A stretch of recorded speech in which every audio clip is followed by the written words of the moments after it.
Okay, I was going to do this video over again where I was talking about genetics and that maybe there's answers lying in your choices and who you are and everything, in who you descended from. And I could look at our family tree, all kind of different people. Well, anyway, so going from that, thinking about Germans and just, personally have had feelings of apprehension, like, someone, if people are German, well, geez, don't they have that in their blood, Well, then, it's like lately, just looking at a lot of history and stuff, I looked down history, Western history. I mean, jeepers, like back in the early days after, there was the early church, and then it just seemed like some evangelism, but it didn't really catch on. Ibn Fadian came to Europe and to the British Isles and found them, they were just pagan by 921.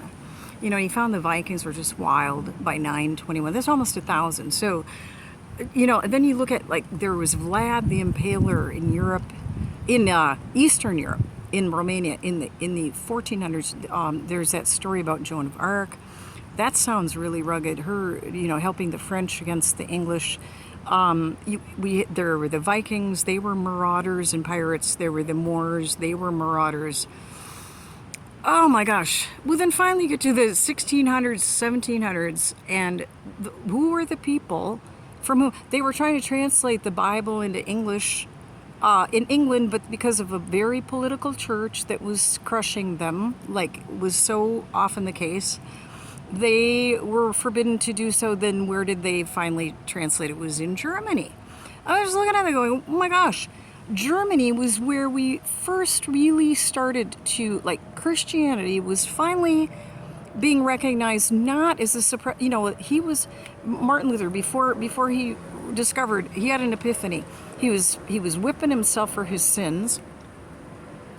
And there was so much darkness because if you were going to approach God as opposed to anything else, there were such misbeliefs, dark misbeliefs about him, and how mean he was, and how he wouldn't accept you. And the Germans, starting with Martin Luther, they had this epiphany, and now the Bible could be translated into the common tongue there. There was freedom there, freedom with regards to God. Like, people weren't just walking on eggshells around God and scared of God. And it was the beginning. So it was the beginning of life. As late as that, and then we come along just 100 years later or so, right? America. And we've taken that definition of freedom even farther. I mean, much, much farther. Oh my goodness. Well, so... But the thing is that it started with Germany. And so in asking about what are Germans, are they bad people inherently? No. I mean, it's important, if you're German, understand what happened. Understand what's in you, because you don't want whatever that is in you. But understand we can learn what happened to them that caused this, and try to prevent it, right?